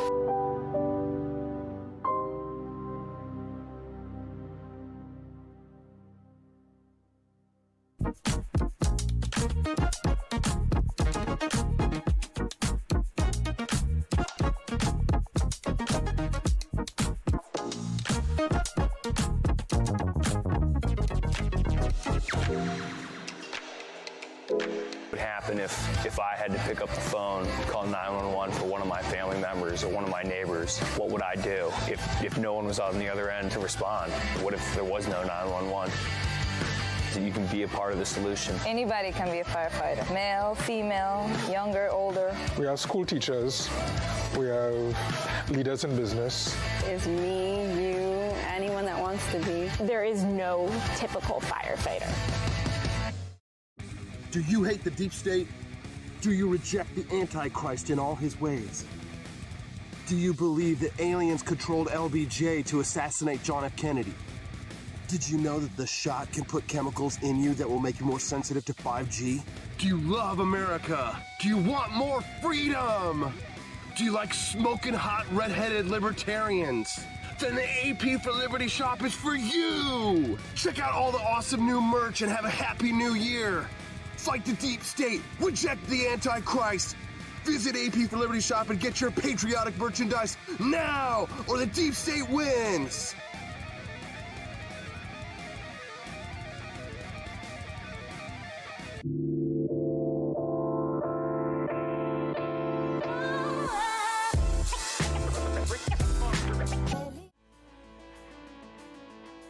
Good morning, Rise and Freedom. I'm Austin Peterson. You're watching and listening to the Wake Up America show at wakeupamericashow.com. We're glad and thankful to have you here. Thank you to rumble.com for featuring us on the front page today. Rumble, you guys rock. I mean, without Rumble, I don't know where we'd be. The Wake Up America show, of course, we have a nice audience on our own, but it's like Rumble is just pushing us out there to all these hundreds and thousands of people that we've met in the last several months. Thanks to their features. I don't know what we did. Maybe there is a God and he's looking down and he's smiling on me and my wife and our small business. Maybe it's because we fight for the principles that make America great, economic freedom and personal liberty 5 days a week. The Wake Up America show streams live to your house at rumble.com/AP for Liberty. My smoking hot redheaded libertarian wife will be joining us tomorrow on the show. So if you haven't met her yet, make sure you come back tomorrow here on the channel. So subscribe, hit that like button, then subscribe to the channel. Come back and join us tomorrow morning. You get to meet my lovely wife. We call it Freedom Family Friday. So my brother Justin Peterson will be joining us too. And in the extended Freedom family, we've got lots of great guests who join us on the show this morning. My next guest has been fighting for joining us live. Good morning, Remzo. How you doing, brother? Good morning, Austin. As your token non-white, it's a pleasure to be here. Well, the funny thing is about the Hispanics, I was just reading a story this last week about how Hispanics is apparently a new racial categorization, in at least in terms of history. Like only in the last 50 years has Hispanic sort of like been something that is like separate from white. Like they used to be considered white, and then there's the question of if you're from Spain, are you considered white? But then if you're from Mexico, it's different. But I don't know. That at the end of the day, I don't really look at these things. But apparently some people really place a lot of stock in these, including the mayor of Boston. Oh, I'd like to thank liberal white women in academia for years for trying to go ahead and create these categories. I mean, Latino is the current one, and well, technically it's Latinx or Latinx, as some people go ahead and colloquially call it. But it's this constant grouping of people. I mean, depending on where I am in the United States, I'm one thing or another. Some people will consider Puerto Ricans, Caribbean in that regard. So if I were to go around saying, "Oh yeah, man, I'm Caribbean," they would look at me like, "You're not like Bob Marley." It's like, "Oh, that's stereotypical. Be better." But it's we're living in wild times. And you mentioned earlier going into the segment, like there's this fine line that we're like tiptoeing around. I would argue like, we stepped over that line a while ago. We're trotting, we're skipping, we're jumping up and down, and it's all for the downfall of what we used to call a polite society. People aren't even hiding it anymore. What this mayor of Boston is doing, she might try and say she's trying to create an inclusive environment by excluding people. We used to call that segregation. But all you have to do is do what they do with everything else. Switch the terms, beat it down enough, cram it down our throats, and eventually we'll just come to love Big Brother. Big, non-binary, androgynous, multiracial, part of the alphabet stew of things. I mean, this is wild. I just stopped keeping up with a lot of things. And when I saw this, part of me still wants to be outraged. And then the other part of me looks at this and is like, oh, this is a typical day that ends in Y. You just can't get away from it. So I'm looking at the story. Here's what happened. So an email went out from Mayor Michelle Wu. It says, "Honorable members, on behalf of Mayor Michelle Wu, I cordially invite you and a guest to the Electeds of Color holiday party on December 13th at the Parkman House. Please let me know if you plan to attend." Then they had to send out another email because apparently they accidentally sent it to the white folk, and said, "I wanted to apologize for my previous email regarding a holiday party. I did send that to everyone by accident. I apologize if my email may have offended or come across as so." So there's a few different ways to analyze that, Remzo. I'll let you go before I just start ranting. Go ahead. In conversations with my, non-right of center friends when discussing issues of race and sex and ethnicity and stuff, I like to throw at them the Leonardo DiCaprio test. I came up with this after Django Unchained came out.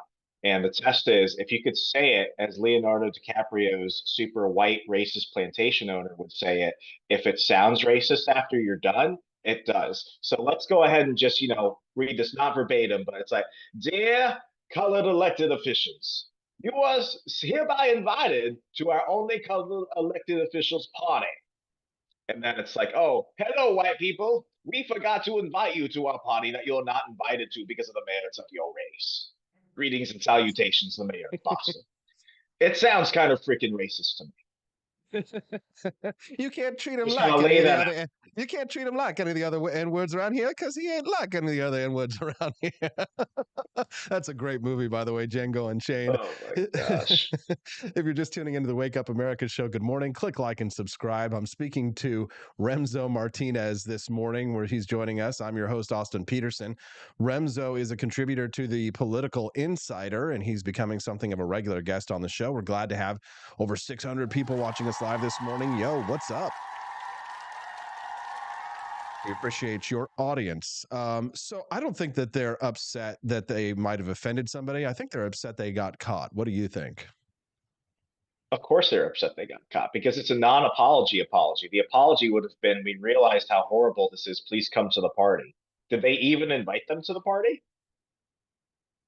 It's like, now since it's out in the open, please come. You can have, gingerbread cookies, and you could take place in the colored elected officials only, like gift exchange, Secret Santa, where we were going to exclude you originally, but you can go ahead and stay here because this is a Boston custom. I mean, it's one of those things where it's like, we're sorry we got caught, we're sorry you're offended, but we're not sorry and we'll do it again. This is what happens over and over when they try and do these things. And I mean, this is just one of the many examples. Since I feel like 2016 specifically, we started having Black only graduations at colleges. We started having, ethnic and racial safe spaces where it was always just white people excluded. I did an interview with this one lady like 3-4 years ago. She grew up in the Jim Crow South. She moved up to Wisconsin. She worked in the Scott Walker administration, and she got a lot of slack. She got a lot of flack. She was a political appointee. Oh, and she was Black. She was also married to a white man, which made things, people will just find ways to attack you. And what she said, and it kills me. I don't remember her name, but what she said was, when the oppressor takes his boot off the oppressed neck, what does the oppressed do? Do they try and obtain freedom? Do they try and push for equality, or do they push the oppressor down and then put their boot on their neck? And this can go over and over and over again. And you look at the history of the world, you know, atrocities have always been committed, and they're always committed for another reason. And you can just go ahead and take out X and put in Y. We're targeting them because of their land. We're targeting them because of their race. We're targeting them because of their God. We're targeting them because of their language. We can keep going back and forth, but this is an intrinsically bad behavior. And if we don't call out bad behaviors, they're just going to continue to fester. And then one day, our posterity is going to look at us and be like, you already knew that this was a problem. Why'd you let it happen again? But knowing our future, it'll be like parental figure guardian one. Why did you let this happen? I don't even know my pronouns anymore. Like, you let this go down way so fast. And it's just you know, I know I lumped all that stuff together, but I mean, this is just another day in America that ends in a lie. I want to be surprised, but I'm not. I love that meme that goes around, speaking of the, you know, the racial activists who will get, you know, talk about how much they hate white people publicly, and then they get married to white guys. But I love that meme that goes around that says racial justice in the streets, colonizer in the sheets. Isn't AOC's boyfriend like a ginger? Yeah, her husband. Yeah. But it's like, it's always like the most cucked white guy imaginable, you know? Like the most beta white guy possible, so that they can control him, you know. And they're all the same type, you know. It looks like an ISIS hostage video. They always talk about this, and then when somebody points out, it's like, isn't your husband a white guy? They always, like, you know, throw the Instagram live at them. It's like, Colin, how about you tell us how you feel as a white man? It's like, as a white man, I need to go ahead and check my privilege, and I need to understand that every day I'm contributing to the problem, and we're just got to make this a country that is, you know, colorblind, non-binary, but we're gonna go ahead and separate some of the grays from some of the other grays because we're colorblind, so we don't see color, but all colors are the same on that. And you know, it's, you look at them and you genuinely wonder, like, is this? You just want to grab them by the collar and just be like, is this chick worth it? Is this chick really worth it, dude? You can run, run. Here, I'll stand between you two. Run for your life. And sometimes they're just like, I have nowhere to run to. You see their soul like leave their face. It's a horrible thing. For sure. If you're enjoying this content that you're hearing today, and I know many of you, it's your very first time listening to the Wake Up America show, you definitely want to get more of us, then make sure you click like and subscribe to the channel. I'm speaking to Remzo Martinez right now. Hey, Remzo, speaking of racial justice activists, the president of Harvard, it looks as if Claudine Gay will continue to stay in her role as president. She's not only facing allegations of plagiarism, but she's also out there defending people calling for genocide on her campus. And she doesn't seem to know whether or not that might violate their speech code. What's your take on this controversy surrounding the presidents of Harvard and many of these elite Ivy League institutions?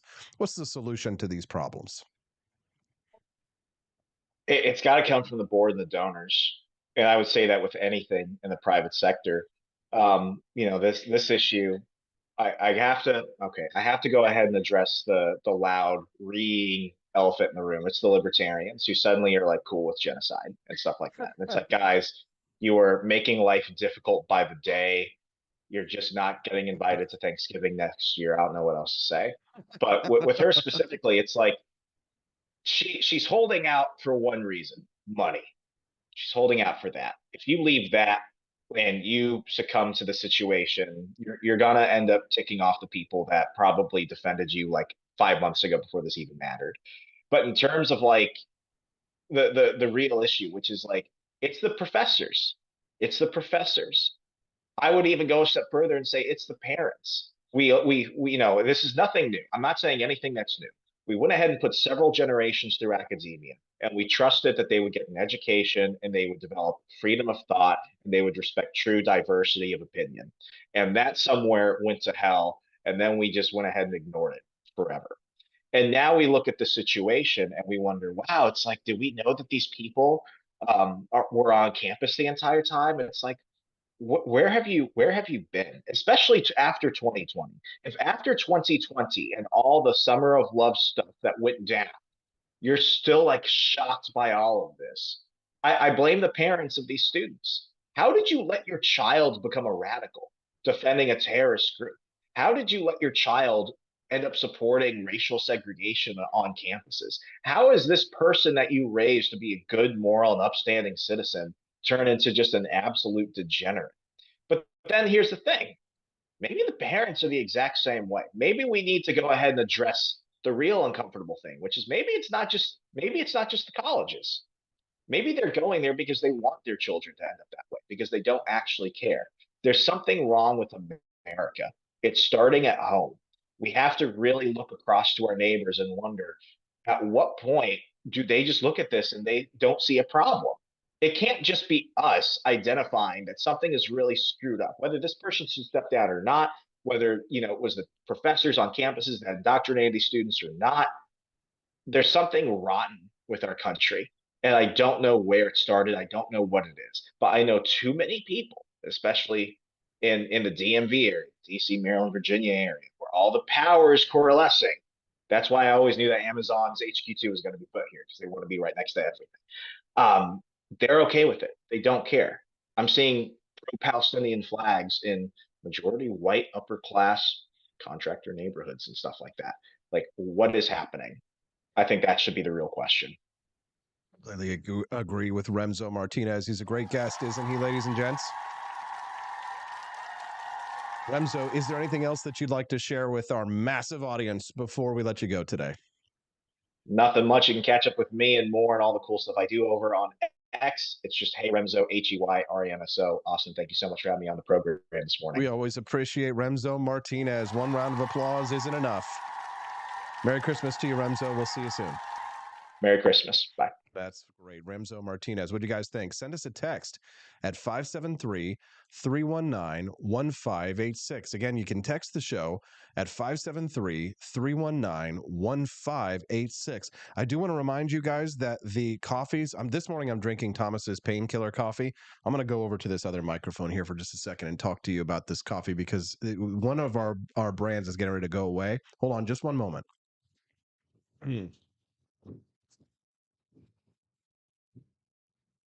There we go. As you can see, I'm not really set up for this shot, but we don't have a guest in studio. But oh my goodness, my Martha's Mint coffee is going away after Christmas. So if you guys were hoping to get a bag of our peppermint flavored coffee, it's absolutely delicious. You can get it at ap4libertyshop.com. That's AP, the number 4, ap4libertyshop.com. So make sure you grab yourself a bag of that before it goes away next week. This morning, I'm drinking Thomas's Painkiller coffee. These are awesome gifts that you can give to anybody for any time, birthdays, Christmas, New Year's gifts, and things like this. They come in these specially designed boxes. My wife and I designed together. This is Franklin's Electric Elixir, and you can see that Benjamin Franklin here is at the writing of the Declaration of Independence. So here he is having a cup of coffee. Franklin's Electric Elixir, and it says here on the back in beautiful bold print here, electrify your senses with Franklin's Electric Elixir, a medium roast embodying the spark of freedom with its rich hazelnut and caramel notes, a haven of warmth in winter's cold. And then we have John Adams, and we designed him to be in Boston Harbor. It's Patriotic Perk, a full-bodied dark roast, teams with notes of cocoa and toasted nuts, capturing the robustness and complexity of our second president's character. Perfect for a foggy Bostonian morning. Best for a coffee drinker who wants a strong, bold flavor. You can see in beautiful Boston Harbor. And this is the one I'm drinking this morning from my favorite unofficial founding father, Thomas's Painkiller coffee. And here he is at his desk with his beautiful feather quill pen, as you can see here on the side of the box. Experience the common sense of flavor with Thomas's Painkiller coffee, a Colombian single origin roast that's mellow enough to inspire a new age of reason, and with cocoa notes as profound as his principles, one sip will revolutionize your day. Washington's Revolutionary Roast, our most popular flavor, has flavors as diverse as toffee, dark chocolate, and citrus. It tastes like Washington crossing the Delaware of your palate. Assuredly, it will ignite the Minuteman's march in your gait and paint a Constitution-wide smile on your visage. For those of you who are caffeine addicts, and I know many of you are, here we have Jeffersonian Java, and as you can see, here's Thomas Jefferson hanging at his house in Virginia, Monticello, Founding Flavors Coffee, Jeffersonian Java. Jeffersonian Java is a distinct blend, harmonizing the intellectual brightness of lemon with the agrarian sweetness of caramel. This concoction is perfect for those who appreciate an intricacy of flavors as profound as Jefferson's own philosophy. And of course, you can see these are our less government, more beer steins that you can get over at AP for Liberty Shop as well. Let's head back over here. How was that? Did I sell you on it? There you go. Okay, and don't forget that we've only got 1 week left, or 10 more days. So 10 more days left on Martha's Mint. So make sure you get yourself a bag of Martha's Mint coffee before it goes away, because this is your last chance to get it. Okay, let's see. I've got about 5 more minutes. Good, because I've got one last story that I thought I'd share with you guys. Since you guys join so early in the morning, I thought that this would be relevant to this audience. I found this awesome article over at the Wall Street Journal. Are you a morning person? I'm guessing many of you are. You might want to thank your Neanderthal genes. Listen to this. A new study links DNA inherited from our extinct cousins to a propensity for being early risers. Interesting. Okay. Well, Stephanie and I were just talking about Neanderthals like just a few weeks ago on our trip to Springfield. But apparently, when you're a morning person, whether you're a morning person has long been tied to your personality, but new research suggests that DNA inherited from our extinct Neanderthal cousins ups the chance that we are early risers. Listen to this. So our circadian rhythms, your biological clock inside your cells that tell you when to sleep and wake, are linked to countless genes. Now, researchers have found that bits of genetic code passed down to some of us from Neanderthals relate to our sleeping habits in the present day. Tony Capra is an evolutionary geneticist at the University of California. He says we found many Neanderthal variants that consistently associate with a propensity for being a morning person. Their effects are in the context of hundreds of other genes, but it is suggestive that it is meaningful. So Capra and his colleagues compared genes from people alive today and DNA from Neanderthals and another extinct relative known as a Denisovan to spot the pattern. The findings suggest ancient interbreeding between these groups helped our ancestors adapt to changing environments as they spread across the globe. So the study shows that our genomes are a mosaic of different ancestries shaped by thousands of years of evolution and mating. This is a fascinating research study that came out. Even if some of these groups have been extinct for tens of thousands of years, somehow they still survive in our genes today. They've left something behind that still influences our biology. Modern humans of European or Asian descent inherited about 2% of our genetic material from Neanderthals.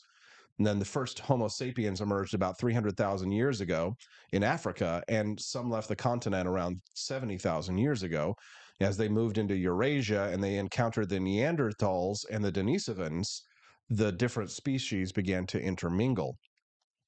So they found that 246 genes associated with our circadian rhythms, dozens of those genes had variants that differed between modern humans and Neanderthals. They found that people who had specific variants from Neanderthals self-reported their preference for waking up early by selecting the descriptor definitely a morning person or more a morning than an evening person. So it's plausible that some genetic sequences that we inherited from Neanderthals contribute to circadian traits. So there you go. If you're a Wake Up America show person, you might be a Neanderthal. Thanks so much for watching the show today. Another hugely successful Wake Up America show. Thanks to Rumble.com. Thanks to you, the viewer and the listener. Of the about 500 people who are watching us still live this morning, if you haven't already, would you just do me a favor real quick and click like and subscribe to the channel? That way you can come back and join us tomorrow morning on Freedom Family Friday. My lovely wife will be joining us here in studio, and we love to have her here. Stephanie's always fun. Last Friday we had a killer show, and tomorrow will be even better. Of course, we stream live every Monday through Friday, 7 to 9 a.m. Central Time, so make sure you come back and join us again every day. Every Monday through Friday, that is. All right, great.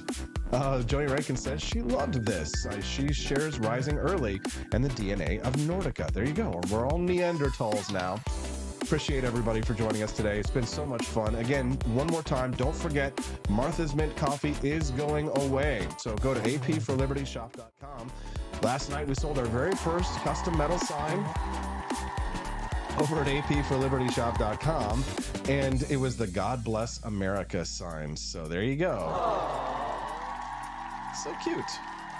This one is not custom. It'll say personalization not available, but don't forget you can get it in different colors. We've got copper, gold, silver. You can even get it white, and they are indoor and outdoor signs.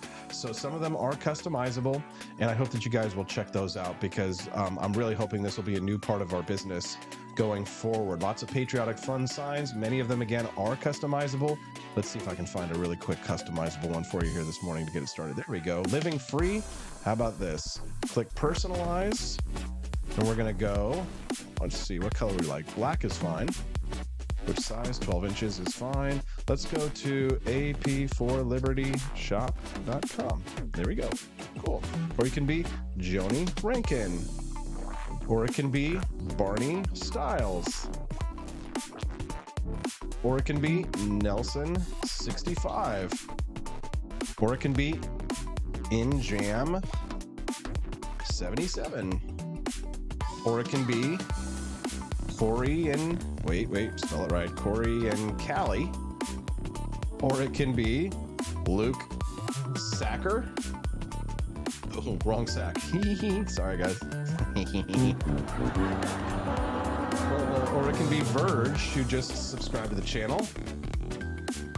Right? Or it can be Matt Unruh. He's quite unruly. It can be Kermode Bear. Anything that you want.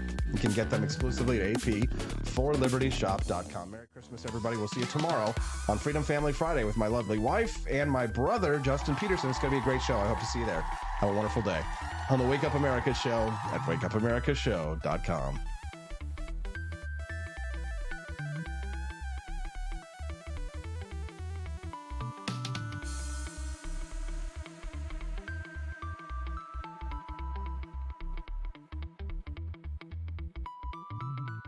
Force behaviors, and at BlackRock we are forcing behaviors.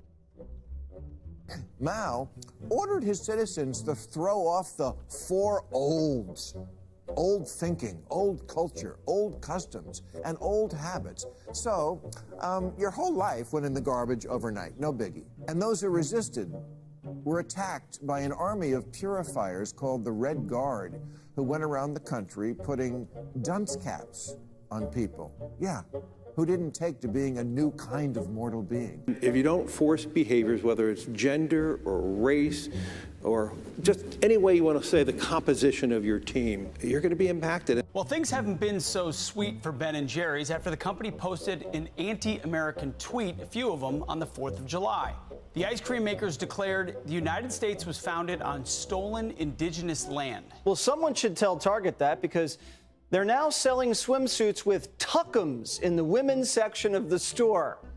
And they even have a line just for kids. Yeah, we're going to reach out to Ben & Jerry's and ask them how they can live with themselves as they operate a multi-billion-dollar company on stolen land while declaring other people give up their so-called stolen land. This is the child section. This is literally the kids section. I'm next to a literal onesie that says whatever the hell that means.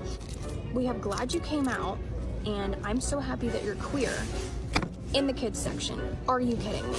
I'm sorry, but pride and toddler don't belong in the same sentence. Good news! Starbucks will offer its workers reimbursement of travel expenses related to accessing abortion and gender-affirming procedures. Kyle Rittenhouse was seen wearing a Black Rifle Coffee Company shirt, and they wanted to distance themselves from that individual. key employees at the company also were donating to Democrats. Hafer doubled down on throwing many in his base under the bus, describing them as racist and a repugnant group of people.